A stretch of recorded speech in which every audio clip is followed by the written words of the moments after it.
Hello everyone, आज हम लोग अपने रूरल डेवलपमेंट का चैप्टर स्टार्ट करने वाले हैं। ठीक है, हम लोग जो है critical appraisal of rural credit पढ़ चुके थे हम लोग। अब हम लोग पढ़ेंगे एग्रीकल्चरल मार्केटिंग सिस्टम। ठीक है, तो सबसे पहले हम लोग जानेंगे कि एग्रीकल्चरल मार्केटिंग क्या होता है। ठीक है, तो एग्रीकल्चर का मतलब हम सबको समझ में आता है, एग्रीकल्चर मतलब क्या होता है। ठीक है, एग्रीकल्चर और मार्केटिंग का मतलब हमको समझ में आता है। मार्केटिंग में ये चीजें इन्वॉल्व होती है, जरा ध्यान से देखना। असेंबलिंग, ठीक है, मार्केटिंग में क्या क्या इन्वॉल्व होता है, ये रहा हमारा असेंबलिंग। इसके बाद रहेगा assembling, transportation, storage, packaging, grading and distribution, ये हमारा मार्केटिंग में इन्वॉल्व होता है। अब एग्रीकल्चर मार्केटिंग का मतलब होता है जब ये सारी चीजें जो है एग्रीकल्चरल कमोडिटीज के लिए किए जाती हैं। जब ये सारी चीजें एग्रीकल्चरल कमोडिटीज के लिए की जाती हैं तो इसको हम लोग क्या बोलते हैं, एग्रीकल्चरल मार्केटिंग बोलते हैं। ठीक है, अब दूसरा है कि problems faced by Indian farmers, जो हमारे इंडियन फार्मर्स हैं उनको कौन सी प्रॉब्लम जो है फेस करनी पड़ती है, हम अभी उसके बारे में पढ़ेंगे। तो सबसे पहला है मैनिपुलेशन बाय बिग ट्रेडर्स।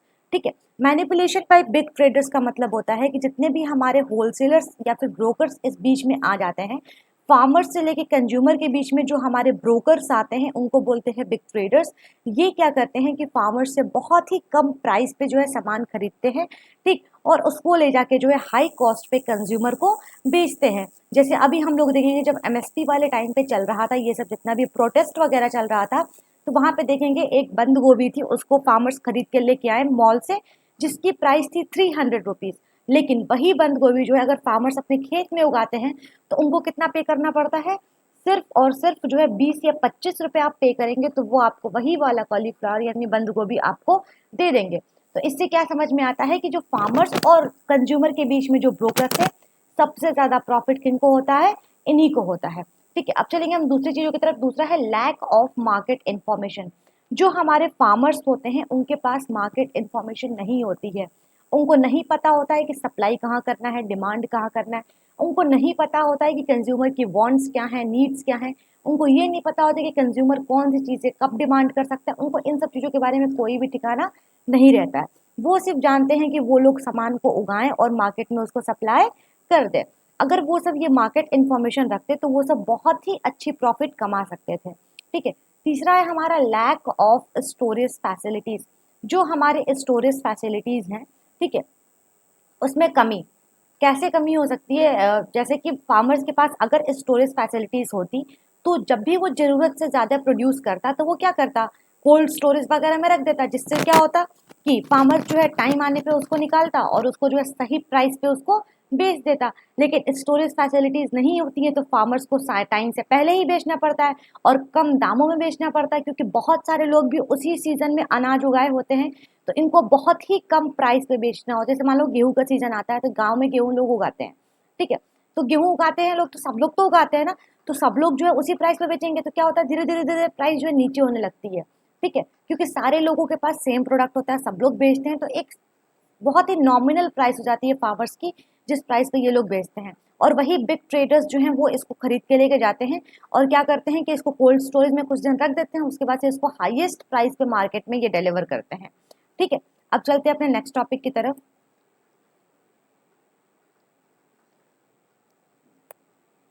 ये है कि measures to improve agricultural regulated market, sorry agricultural marketing. Agricultural marketing को हम लोग जो है कैसे सही कर सकते हैं, यहाँ पे उसके बारे में बताया गया है। ठीक है, तो सबसे पहला है एक रेगुलेटेड मार्केट। एक ऐसा मार्केट होना चाहिए, ठीक है, फार्मर्स के लिए एक ऐसा मार्केट होना चाहिए जहाँ पे रूल्स और रेगुलेशंस जो हैं वो सबके लिए क्या हो, बराबर हो। ऐसा नहीं कि बिग फार्मर्स के लिए जो है रूल्स और रेगुलेशंस जो हो वो ठीक हो और जो छोटे छोटे फार्मर्स वगैरह हैं उनके लिए रूल्स और रेगुलेशन जो हो वो अलग हो। तो ऐसा नहीं होना चाहिए। अगर ऐसा होता है तो हमारे जितने भी छोटे छोटे फार्मर्स होंगे उनको जो है बहुत ज़्यादा प्रॉब्लम्स जो है वो झेलनी पड़ेंगी।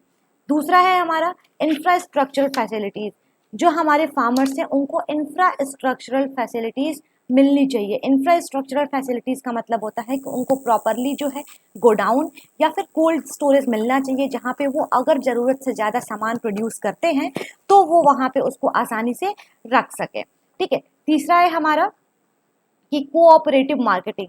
कोऑपरेटिव मार्केटिंग देखा होगा कि वहाँ पे सहकारी बैंक वगैरह होते हैं, चाहे छोटे छोटे ग्रुप बना दिए जाते हैं, जहाँ पे ये लोग क्या करते हैं कि अपने सामान को ले जाके यहाँ पे बेच देते हैं। इनकी जो प्राइसेस होती हैं वो काफ़ी अच्छी मिलती हैं, जिसकी वजह से जो है लोग फार्मर्स जो होते हैं थोड़े मोड़े खुश होते हैं, क्योंकि इसमें इनको प्राइस जो है और बहुत ज़्यादा अच्छी मिलती है। ठीक है, अब आता है कि डिफरेंट पॉलिसी इंस्ट्रूमेंट, और कुछ अलग अलग पॉलिसीज भी हम लोग अपना सकते हैं, जैसे MSP, minimum support price. Minimum support price का नाम सबने सुना होगा। इसमें क्या होता है कि गवर्नमेंट जो है एक प्राइस फिक्स कर देती है, उस प्राइस के नीचे जो है ना तो फार्मर्स बेच सकता है ना तो सेलर खरीद सकता है। अगर उस प्राइस के नीचे अगर कुछ खरीदता है तो वो जो है इलीगल माना जाएगा। ठीक है, इसके बाद से क्या होता है, इसकी वजह से क्या होता है, देखो एक तो फार्मर्स का इंटरेस्ट जो होता है उसको बचाया जा सकता है। जैसे कि फार्मर्स के पास जब बहुत ज़्यादा, वो किसी भी प्राइस में बेच देते हैं, जब बहुत ज़्यादा कुछ प्रोड्यूस करते हैं खराब होने को होता है तो वो किसी भी प्राइस में बेच सकते हैं। इससे क्या होता है कि फार्मर्स को नुकसान ही होता है। तो इनको इनको प्रोटेक्ट करने के लिए एमएसपी बनाया गया है। दूसरा है मेंटेनेंस ऑफ बफर स्टॉक। जो हमारे बफर स्टॉक हैं, बफर स्टॉक को मेंटेन कौन करता है, food corporation of India, FCI, याद रखिएगा। ठीक है, तो जो हमारे बफर स्टॉक है इनको जो है अच्छे तरीके से बनाना चाहिए और हर जगह बनाना चाहिए। गांव में तो सबसे ज़्यादा बनाना चाहिए, क्योंकि हमारे फार्मर्स जो हैं वो आसानी से अपना जो है प्रोडक्ट वहाँ पे ले जाके रख सके और आसानी से जो है काम कर सके। चलो, तीसरा है हमारा कि पब्लिक डिस्ट्रीब्यूशन सिस्टम। जो हमारा पब्लिक डिस्ट्रीब्यूशन सिस्टम है ना, जो राशनिंग वगैरह होता है, राशन वगैरह मिलता है, तो ये हमारा जो सिस्टम है इसको सही होना चाहिए। क्योंकि जब ये सही होगा तो क्या होगा, जो हमारे गरीब वगैरह हैं, ठीक है, वो आसानी से जो जिनके पास जो प्रोड्यूस भी नहीं कर पाते, जिनके पास ज़मीन भी नहीं है, उनको आसानी से 2 वक्त का भोजन मिल सकेगा। ठीक है, अब देखते हैं कि इमर्जिंग अल्टरनेट मार्केट। अब कुछ ऐसे अल्टरनेट मार्केट आ चुके हैं जिसकी वजह से फार्मर्स को थोड़ा मोड़ा फ़ायदा होता है। जैसे कि बहुत सारे लोग जो हैं अपना प्राइवेट मार्केट भी बनाए फार्मर्स मिलके, जिसकी वजह से क्या होता है कि इसमें फार्मर्स के इंटरेस्ट को ही बचाया जाता है, फार्मर्स को जो है एक्सप्लॉइट होने से बचाया जाता है। ठीक है, जैसे कि अगर हम लोग बात करें कि पंजाब की बात करें तो वहाँ पे अपनी मंडी नाम का एक जो है मार्केट है, फार्मर्स मार्केट है, वहाँ पे फार्मर्स जाते हैं अपने गुड्स को जो है बेचते हैं। अगर पुणे की बात करें तो वहाँ पे हदसपुर मंडी है, और अगर आंध्र प्रदेश की बात करें तो वहाँ पे रिथु बजरस मंडी है, और अगर हम लोग तमिलनाडु की बात करें तो वहाँ पे उजावर स्टैंडीज है, जहाँ पे फार्मर्स जाते हैं। ये फार्मर्स का ही मार्केट कहलाता है, यहाँ पे फार्मर्स जाके अपने एग्रीकल्चर प्रोडक्ट्स को बेचते हैं। दूसरा है कि अलायंस विथ मल्टीनेशनल कंपनीज। जो हमारी मल्टीनेशनल, हमारी नहीं मतलब दूसरे देश की कंपनीज जब यहाँ पे स्टैब्लिश होती हैं तो उसको हम लोग क्या बोलते हैं, मल्टीनेशनल कंपनीज बोलते हैं। तो फार्मर्स क्या करते हैं, अब जो मल्टीनेशनल कंपनीज है उससे क्या कर ले रहे हैं वो लोग, अब अपना अलायंस कर ले रहे हैं। मतलब कि देखो भैया हम इतना प्रोड्यूस करेंगे, तुमको जो है इतना जो है हम इस प्राइस पे तुमको प्रोड्यूस होने के बाद बेचेंगे और तुमको हमको इतना पे करना पड़ेगा। चाहे मल्टीनेशनल कंपनीज भी जो है वो इनसे जो अग्रीमेंट कर ले रही है कि हमको जो है इतने टन का जो है गेहूँ चावल या फिर जो भी कुछ उनको ज़रूरत है हमको चाहिए और तुमको जो है ये बेचना पड़ेगा। ठीक है, अब चलते हैं अपने नेक्स्ट टॉपिक की तरफ।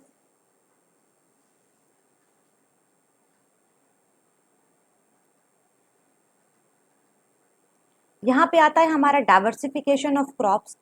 तो अब हम जानेंगे कि हमारा डाइवर्सिफिकेशन ऑफ क्रॉप्स क्या होता है। ठीक है, तो डाइवर्सिफिकेशन ऑफ क्रॉप का मतलब होता है कि हम अलग अलग तरीके के क्रॉप का प्रोडक्शन करेंगे। ठीक है, अब क्रॉप का प्रोडक्शन अलग अलग तरीके से कैसे हो सकता है। ठीक है, क्या पता कोई अलग, जहाँ पे फूड क्रॉप हो रहा था वहाँ पे क्या हो, कैश क्रॉप हो। ठीक है, जहाँ पे लोग एक ही क्रॉपिंग सिस्टम अपना रहे थे वहाँ पे लोग मल्टी क्रॉपिंग सिस्टम अपनाए, जहाँ पे लोग एक ही तरीके का एग्रीकल्चर कर रहे थे वहाँ पे लोग अलग अलग तरह के प्रोडक्ट्स को प्रोड्यूस करेंगे। ठीक है, इसके बाद क्या होता है कि अगर ये लोग ऐसा डाइवर्सिफिकेशन ऑफ क्रॉप करते हैं तो क्या होता है, सबसे पहली बात कि खाने को तो मिल जाता है इन लोगों को, खाने के पहले तो इनके पास सफिशिएंट रहता है, उसके साथ साथ जो है इनको जो है किसी भी प्रकार के जो अलग एक्स्ट्रा इनकम होती है वो भी इनसे जनरेट हो जाती हैं। इसके बाद आता है डाइवर्सिफिकेशन ऑफ प्रोडक्टिव एक्टिविटीज़। जितनी भी हमारी प्रोडक्टिव एक्टिविटी, जैसे हम लोग को पता है एनिमल फार्मिंग वगैरह, हस्बेंड्री, डेयरिंग वगैरह हो गया, हॉर्टिकल्चर हो गया, ये सारी जो चीज़ें आती हैं ये प्रोडक्टिव एक्टिविटीज़ में आती हैं, यानी कि इसको करके जो है लोग अपना अच्छा खासा जो है जीवन यापन कर लेते हैं। ठीक है, तो अभी हम इन 2 चीज़ों के बारे में पढ़ने वाले हैं, तो चलिए देखते हैं।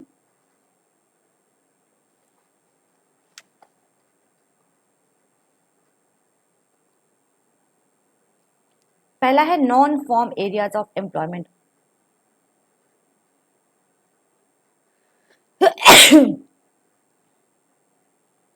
अब आता है हमारा non farm areas of employment. इसमें सबसे पहले है हमारा एनिमल हस्बेंड्री।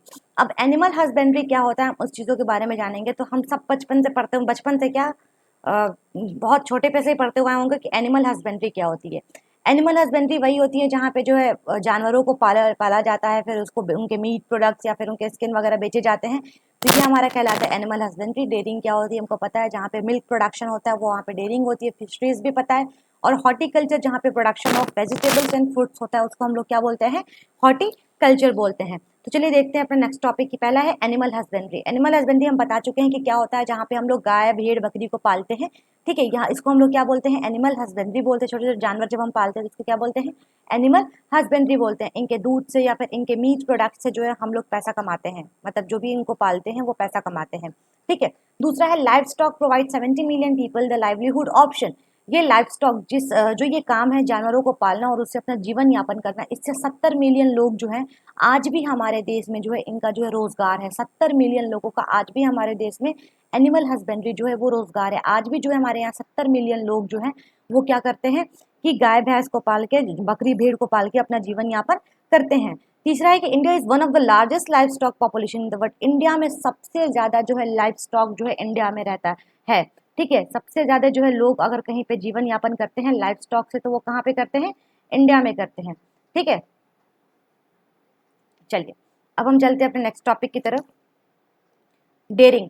डेयरिंग क्या होता है, डेयरिंग का मतलब होता है breeding raising and utilisation of dairy animals. जितने भी हमारे डेयरी एनिमल्स हैं, क्या डेयरी एनिमल्स में गाय भैंस वगैरह आ जाती हैं, तो इनको पालना और उसके बाद से इनके जो प्रोडक्ट्स हैं उससे यूटिलाइज करना है, वहाँ से दूध निकालना, बटर बनाना, घी बनाना, ये सारी चीज़ें क्या आती हैं, डेयरिंग के अंदर आती हैं। और इंडिया जो है सबसे फर्स्ट रैंक आता है मिल्क प्रोडक्शन की। अगर हम लोग बात करें तो सबसे ज़्यादा पूरे ऑल ओवर द वर्ल्ड में जो है इंडिया सबसे ज़्यादा मिल्क प्रोडक्शन करता है, ठीक है। और इसी डेयरिंग में अगर याद होगा तो ऑपरेशन फ्लड आया था। ऑपरेशन फ्लड में क्या बात की गई थी, मिल्क के प्रोडक्शन को बढ़ाने की बात की गई थी। अब चलते हैं अपने नेक्स्ट टॉपिक की तरफ जो है फिशरीज। फिशरीज में क्या होता है कि हम लोग मछलियों को पकड़ते हैं और उनको बेचते हैं, और फिशरीज का कंट्रीब्यूशन हमारे जीडीपी में 1.4% है। ये मैंने इंपॉर्टेंट पॉइंट्स नोट कर दिए हैं क्योंकि इसमें से क्वेश्चंस जो हैं हमेशा एमसीक्यू टाइप जो क्वेश्चंस जो हैं वो इसमें से बन जाते हैं, ठीक है। और फिशरीज में सबसे ज़्यादा अगर हम लोग देखें मुंबई वगैरह महाराष्ट्र वगैरह की बात करें तो वहाँ पे वुमेन्स पार्टिसिपेशन बहुत जाते हैं, ठीक है। वहाँ पे औरतें जो हैं अच्छा खासा जो है फिशरीज में अपने आप को जो है इंगेज रखती हैं, ठीक है। अब हम चलते हैं अपने नेक्स्ट टॉपिक की तरफ जो है हॉर्टिकल्चर। हॉर्टिकल्चर में हमको पता है art of cultivating fruits and vegetables, जहाँ पे हम लोग फल और सब्जियों को जो कल्टीवेट करते हैं उसको हम लोग बोलते हैं हॉर्टिकल्चर।